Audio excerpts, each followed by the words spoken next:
Society preaches it like a religion. Be kind, be selfless, turn the other cheek. From childhood, we're taught to shrink ourselves, to mute our voices, swallow our anger, and prioritize others' comfort over our own. You followed the rules.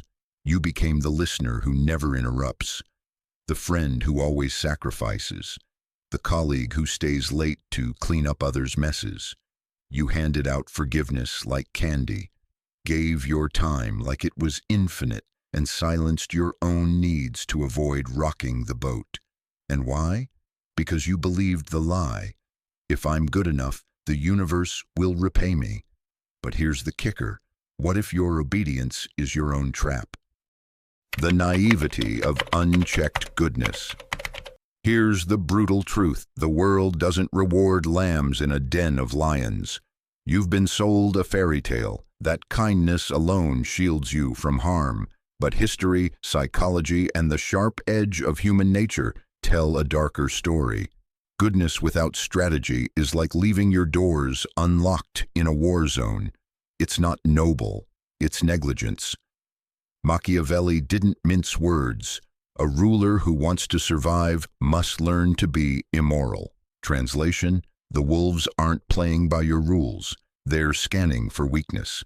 The person who always compromises, never demands reciprocity, and volunteers to carry the load. Your niceness isn't a shield, it's a target. And the cost? You become a ghost, a doormat, a name people praise but never respect. Because let's be clear, vulnerability without discernment isn't virtue, it's self-sabotage.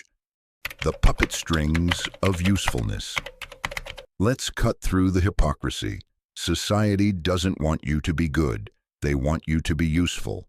Your kindness is tolerated only as long as it's convenient.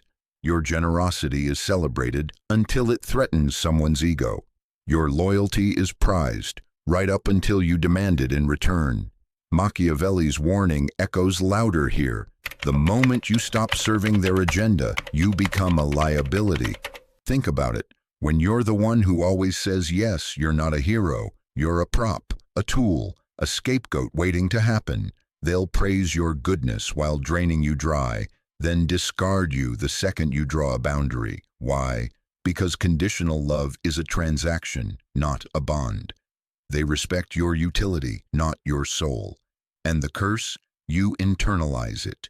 You start believing your worth is tied to how much you sacrifice. You confuse being needed with being loved. But here's the twist. The moment you stop bleeding for others, they call you broken. The self-made coffin. Every yes you mutter when you mean no is a shovel digging your own grave. Every favor done for the ungrateful is a brick added to your prison. You think you're being noble, but you're building a cage, bar by bar, compromise by compromise. The more you bend, the tighter the chains. The more you surrender, the smaller you become. Here's the sick irony.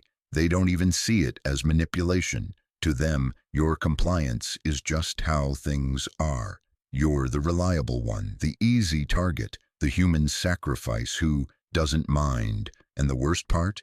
You've started to believe the lie. If I stop giving, I'll lose myself. But Machiavelli whispers a darker truth. The only way out is through. You don't break chains by pretending they don't exist. You break them by realizing your goodness isn't a flaw, it's a weapon. But only if you stop handing it to others like a blunt knife. The currency of foolish virtue.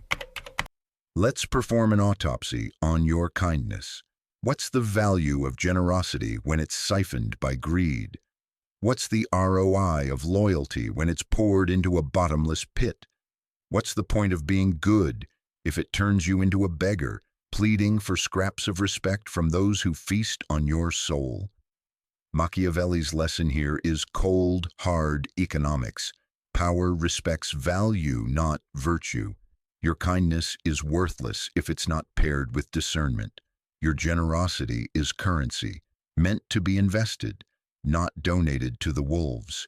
True strength isn't about being nice. It's about being strategic. It's knowing when to open your hand and when to clench a fist, when to heal and when to wound, when to give and, crucially, when to burn the ledger. Naivety is the luxury of the powerless. The world doesn't reward martyrs, it buries them. So stop financing your own exploitation. The alchemy of power. True power isn't a binary choice between saint and savage. It's the fusion of both. Imagine a storm that calculates its strikes, a wildfire that chooses where to burn. Machiavelli's genius lies in this duality. To rule, you must be both the storm and the strategist. Compassion without calculation is a spark waiting to be snuffed. Strategy without soul is a machine primed to rust. Here's how you transcend the curse. Wield kindness like a blade, sharp, intentional, and only unsheathed when it serves a higher purpose. Let your no be a fortress, not an apology. Boundaries aren't cruelty. They're the architecture of self-respect. Become a paradox. The healer who knows how to wound. The leader who serves but never serves under. The moment you stop being good and start being strategic, you shed the label of resource. You're no longer a relic to be scavenged. You're a force to be reckoned with. The Phoenix Paradox. Look in the mirror and ask the question that terrifies you. Who profits from your self-erasure? Who gets to sleep soundly while you lie awake, replaying every sacrifice? Who climbs higher because you've silenced your voice to cushion their ego? The answer will gut you. The same people who call you kind are often the ones devouring your light. This is the final lesson. Sovereignty isn't granted, it's seized. To break the curse, you must become a paradox, a soul forged in fire and ice, a person who loves fiercely but never begs for love in return, fights for others but never surrenders their armor, speaks softly but carries the weight of 1,000 no's. Machiavelli's darkest truth is also his greatest gift. The only way to survive is to stop playing the martyr. Stop offering your soul as a sacrificial lamb. Stop letting your goodness be a bandage for the world's brokenness. Rise instead as a phoenix, scorched by betrayal, tempered by wisdom, reborn as both the healer and the storm.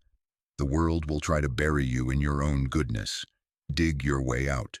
Forge a legacy that says, I was kind, but I was never weak. I loved, but I was never a victim. I served, but I was never a slave. That is how you break the curse and claim your crown.